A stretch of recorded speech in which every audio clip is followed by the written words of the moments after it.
imekuwa pia ndio nafasi kubwa sana. Corona imepatia Kenya nafasi kubwa sana. Ndio. Pia ya kuonyesha kuwa kuna bidhaa ambazo si lazima tuzitoe nje. Unanipata? Kuna bidhaa ambazo tunaweza jitengenezea hapa. Lakini swali kubwa ni hiyo ilikuwa ni kama corona haipo nchini. Lakini Ndiyo. kwa sababu sasa corona ipo, Ndiyo. hata sisi wenyewe hatuwezi kutengeneza hata bidhaa ambazo tunafaa tujitengenezee hapa nchini. Alikuwa anasema Gavana Mutua tu pale. Hapa Mavoko EPZ ambapo kuna kampuni nyingi sana. Unapofunga kampuni tu za EPZ peke yake, kuna zaidi ya watu 200,000 people employed pale Athi River. 200,000. Ndio. Na unapozungumzia 200,000, hawa ni watu ambao kila siku wanalipwa. Lazima alipwe. Ndio. Kila siku. Ndio. Unanipata? Ndio. Na ni mtu kama hajalipwa hana pesa, na mtu mmoja averagely watu wangapi wako wanamwangalia? 3 pale nyumbani. Ndio. 3 na zaidi. Ndio. Unanipata? Ndio. Sasa hiyo utakuwa umefanya lockdown ya uchumi kabisa. Yaani utakuwa corona enda. Isitoshe ukiangalia hata hoteli ambazo Kenya inategemea utalii kwa kiwango kikubwa sana. Hoteli nchini Kenya imeandika kazi watu wangapi katika nchi nzima ya Kenya? Ukitaka kujua tourism imeandika kazi watu wangapi, unaweza kulia kwamba hoteli nyingi sasa hivi zimepatia watu leave, compulsory leave. Nendeni nyumbani, hatuna wageni. Unafanya nini? Nendeni nyumbani. Hoteli kubwa ambayo sisi waenda hapa Ndio. kila siku. Ndio. Hapo jana mmoja alikuwa ananiambia out of rooms zao 200. Ndio. Kuna rooms ngapi? 4 peke yake zenye wageni. Na hawa pia siku zao zinaisha wanatoka. Tunapozungumza wameambiwa tokeni mwende paka watu hawako kazi kabisa. Kuna tu watu kama 5 au 6 ndio wa kukaribisha wageni, ndio wa kutengeneza vitanda, ndio na kuambia jamani kaeni. Ndio. Kumbuka kuwa chakula pia walikuwa nazo kwenye fridge zao. Ndio. Ambao walikuwa kidhani wageni watakuwa. Ndio. Kwanza kabisa wameambia wale wakulima na supply stop. Kaeni na bidhaa zenu. Ngoja kwanza, hatuna, na hiyo ni hoteli moja tu. Ndio. Kumbuka hoteli ziko ngapi? Wakulima wako ngapi? Na wakulima na bidhaa zao wataenda wapi? Unanipata? Maswali ni mengi. Karibu sana David Kingo katika Milele FM katika Kivumbi. Wewe ndo mchanganuzi na wewe ndio unaelewa haya masuala ya kiuchumi. Sisi tunaweza ongea tu. Ndio.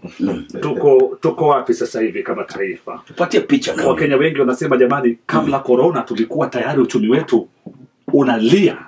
Ni kama mbona unaelekea kufa kabla ya corona uchumi Kenya unasema hakuna kazi, hakuna biashara. Watu walikuwa wanalia hakuna pesa kabla ya corona. Sasa hii tuko na corona. Kidogo kwanza wacha niseme historia kidogo ya Kenya. Miaka 3 hivi imepita na imekuja kutupata wapi corona. Ndio. Ukiangalia around 2016 banks ziliacha kupeana mikopo. Kwa biashara pale zile tunaitanga SMEs zina drive economy ya Kenya zikaenda chini kidogo. Ndio. 2019 wakuja Central Bank kwa report wakasema wale watu wa Kenya wako na jumla ya shilingi karibu 1,100 kama savings account zao imepungua kabisa. Ndio. Tukafika sasa 2020 corona ikafika, ndio ina biashara ikakwama, transport industry imekwama, tourism imekwama, SMEs imekwama, biashara kwa shamba hakuna mbali unapeleka mauzo yako sababu mahoteli vile na Jalasa amesema hapa imefungwa sasa. Ndio. Alafu sasa Central Bank na ikakuja ikasema transaction costs zimepunguzwa kidogo, zero rated ndio watu waweze kutoa pesa. Ndio. Wale watu hii pesa inasemeka na iende katolewa itatoka wapi? Wale watu walikuwa na karibu savings 1,100 kwa kanzao aziko.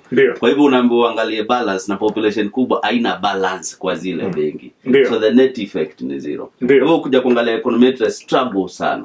Pia ukiangalia kwa makampuni, kama tunaambiwa tufunge makampuni, watu waende nyumbani wafunge activities zao za kazi. Ndio. KRA bado inataka kuokota kodi ile ya zile mabiashara huko. Ndio. Ikienda kufika kama tumefungua biashara kabla mwezi mzima, economy of course itaenda chini kidogo na biashara zitaenda chini. Baada ya hapo serikali bado kuja kuokota kodi. Itakuja kuokota kodi wapi na na biashara zimekuwa chini. Kwa hivyo itakuwa ni kitu itasukumana sana, hata kuja kufungua economy bado itasukumana sana karibu mwaka mzima kabla hasa biashara zirudi kawaida na serikali pia iweze kupata revenue yake kawaida. Kwa hivyo itasukumana sana. Alright. Kwa hivyo ni swala ambalo linakwenda kuchukua karibu mwaka mzima. Mwaka mzima after tumefungua economy bado itaenda mwaka mzima ndio stabilize. Baada ya kukabiliana na corona. Tutahitaji kama mwaka ndio to stabilize. Kurudi mahali tulikuwa tupo kabla ya corona. Nakumbuka si ati kabla corona tulikuwa pale pazuri. Ndio. Unajua. ili turudi pale pabaya pale tulikuwa.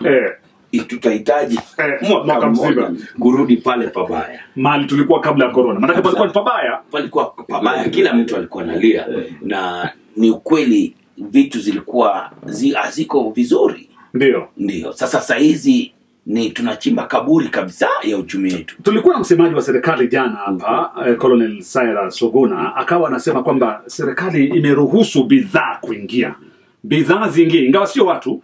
Kwa hiyo hata kama ni ndege ya kubeba bidhaa inafika pale JKIA, wanakaa ndani ya ndege wale watu, bidhaa zinashushwa chini, zinachukuliwa, kisha wale watu wanaondoka wanakwenda. Ikiwa ni ndege ambayo itakawia, watakaa huko watakuwa quarantine huko ili washikiliwe warudi na ndege yao mahali walipotoka. Ingawa sasa hivi tunaona kwamba meli zina cancel safari yao ya kuja bandari ya Mombasa. Sasa sielewi hii itasaidia namna gani? Itakuwa vipi? Unajua kitu moja tuseme, mali tunatoa hizi mizigo pia kumefungwa. Hizo inchi wamefungwa, wamefanya lockdown. Kama fanya lockdown, wale watu wanaenda kwa hizi kampuni kumanufacture zile good ndio tuletea wanatoka wapi? Wamefungua kweli bandari, wamesema mizigo ikuja. Lakini rate yenye mizigo ili vile tulikuwa na consumers and country tenda chini kabisa. Supply itakuwa kidogo. Sababu huko hizo inchi mandana zile mizigo production imeenda chini bado. Kwa hivyo kufika hapa itafika kidogo. Kwa sababu wale wananchi pia huko wamefungiwa pia wao wenyewe. Wafanya kazi pia hawaendi kazini. Ndio ku manufacture zile goods. So hapa wako katika self quarantine pia katika nchi zao. Kwa hivyo haiwezi kuwa the same. Hapa inafika kidogo. Na ikifika kidogo supply ikiwa chini, of course demand inaenda juu. Hapo jana tukaona kwamba pale gavana wa benki ya CBK Patrick Njoroge akasema kwamba wale ambao wana mikopo hadi tarehe 2 Machi mwaka huu, muda wa kulipa mikopo hii umeongezwa kwa mwaka mmoja. Alafu pia tukaona kwamba wakaweza kutoa zile fedha ambazo zinatozwa mtu anapojaribu kuondoa fedha kwenye akaunti kupitia njia ya simu.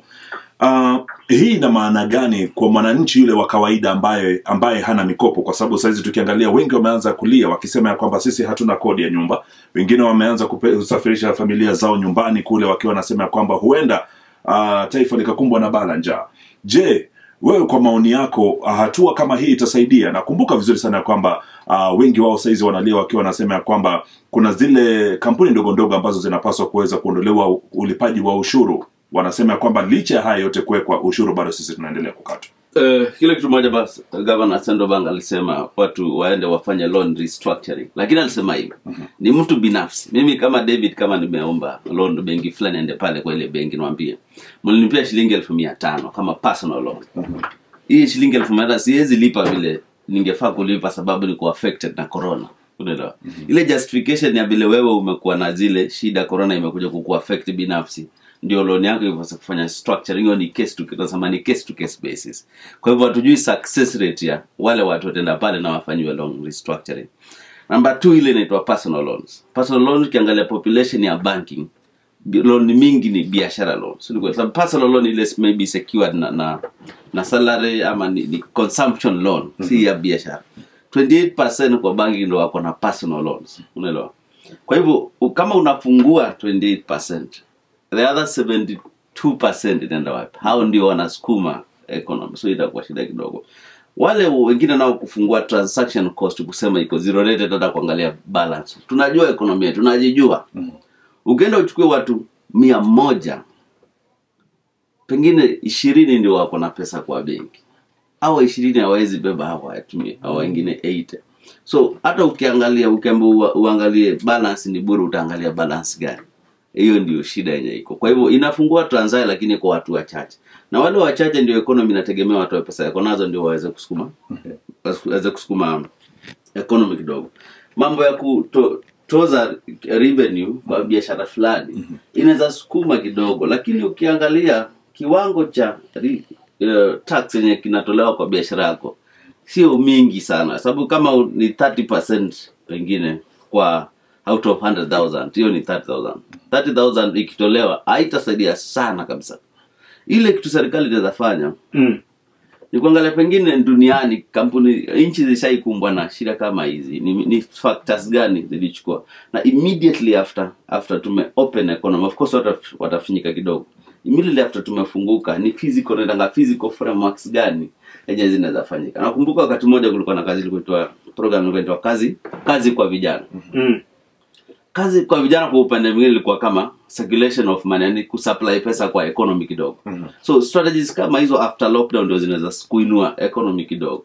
Na pia watatafute hii Ministry of Trade bila ita engage SMEs kidogo immediately after the lockdown, ni binu gani wanaweza peana interest free loans kidogo wainuke.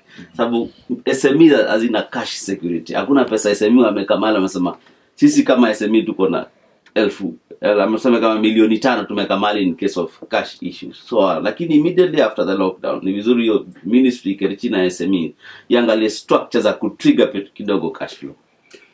Alright, kuna masuala mengine na kampuni zingine ambazo zinachangia katika kusaidia kurahisisha maisha ya Mkenya wakati huu wa corona.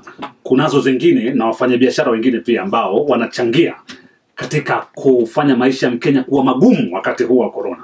Kwa mfano rais alikuwa anaongea jana akasema kwamba by the way tutawakujia, tutawashika na tutawaweka hata ndani kwa sababu nyinyi sasa mnauzia Wakenya bidhaa bei ghali zaidi, mnaongeza nauli, Wakenya wakiwa wanateseka na hii hali ya corona, wao wana take advantage ya hali ya corona kutengeneza pesa, kuuza sanitizers kwa bei ya juu zaidi, yani vitu vinapandishwa. Ingawa kuna kampuni zingine ambazo zimejitolea kabisa na zimefanya paka bidhaa zao zimeshuka. Kwa mfano bidhaa kama za kuosha mikono, sabuni na kadhalika, kunazo kampuni zimesema bidhaa zetu tumezishusha bei kwa muda huu ili watu waweze kuaccess sabuni zaidi, waweze kuosha mikono kwa njia sambamba zaidi. Alright? Wale wengine nao wamepandisha bei. Safaricom mmoja wa kampuni zile zimesema kwamba kwa mfano transaction ya up to 1000 shillings ni free sasa hivi. Watu wa transact ili kwamba wasitumie cash money. Watu watumie mobile money. Cash money inaweza kusambaza corona. Unadhani kwamba rais akiweka vikwazo vile vya kwamba usiumize Mkenya wakati huu wa corona na kwamba ukimuumiza tutakukujia, inaweza kufanyika? Haswa tukijua wazi kwamba ni vitisho vimefanyika kwa muda mrefu tu. Kwa muda mrefu Wakenya wamekuwa wakiambiwa unga bei yake ni hii, mtu akiuza hii tutamkujia, bado watu wanauza gali, hakuna mtu anakujiwa. Hiyo inawezekana kwamba serikali iweke vikwazo vya bei kuna wakati huu? Kuna taasisi inaitwa Competition Authority of Kenya na rais alisema ina jukumu ya kuhakikisha kwamba bidhaa zimeuzwa jinsi zinapaswa kuuzwa na hakuna hiyo economic exploitation. So Competition Authority inaweza kuenforce hiyo, engage na other state agencies kuensure kwamba watu wafanye exploitation. Na pia kitu kingine tunafaa tuseme sisi kama Wakenya, ni jukumu ya sisi Wakenya kujichunga wenyewe. Hii corona inafikia hata mwenye supermarket, inafikia huyo tela kwa supermarket, inafikia mnunuzi. So ni kuchunge. Hiyo ndio inaweza fanya. Ni chunge na ni jukumu ya kila Mkenya kuelewa. Ndio. Usipopeana sanitizer kwa bei ya kawaida unaenda kuuza expensive. Ndio. Mtu wa Uber anashindwa kununua, atabeba watu wangapi hapa Nairobi? Hata wewe mwenyewe unayeuza atakubeba. Inakuwa shida kabisa. Hivyo ni jukumu ya kila mtu. Na serikali ikimbize through Competition Authority wa make sure hakuna hiyo exploitation kwa sababu ni mbaya kabisa. Lakini si Kenya ni nchi ya biashara huru. Kwamba unaweza fanya biashara yako huru, bidhaa yako iuze kwa raha zako tu. Unaweza fanya biashara yako kwa huru vile unavyosema, lakini customer exploitation is not acceptable as per the law. Hii hata Rais Uhuru Kenyatta jana akasema kwamba ni hatia na ni kinyume cha sheria na wale ambao watapatikana watakabiliwa. Katika hali hiyo na kuendelea kujibu swali hilo, ningependa kufahamu yule gavana wa benki Patrick Njoroge akasema ya kwamba fedha ambazo zinatolewa kwenye benki zitawekwa chini ya ni uangalizi kwa muda wa wiki moja ili kuweza kuhakikisha kwamba zimeweza kuhifadhiwa katika mazingira yale ambayo yatalemaza ama yakiwa yana vile virusi vya corona, virusi hivyo havitaweza kusambaa. Je, hii ina maana gani kwa uchumi wa taifa kuzuia fedha kwa takriban wiki moja tu kufanyiwa ile inaitwa quarantine? Hajamaanisha kwamba hakutakuwa na pesa ina circulate of course. Unajua tuseme 7 days ni continuous. Yenye zilifanywa maybe last week leo zinaachiliwa. Hivi kesho zingine zinaachiliwa. Kwa hivyo hakutakuwa na upungufu wa fedha hapa nchini. Lakini mimi si daktari, lakini nasema that pesa yenyewe cash vile ina transact hapa nchini inaweza sambaza hiyo ugonjwa. Ndio. Sababu kama 50 umeitumia leo pengine imefika Nakuru. Umetumia leo asubuhi imefika Nakuru, imepita mikono mingapi? Na ni vizuri pia serikali tunasema tibu zile pesa kabla zitoke nje, lakini ni continuous, si eti inasimamishwa inafanyika. So pesa hatuta feel any impact ya pesa iko kwa economy. Wow. Tunarudi katika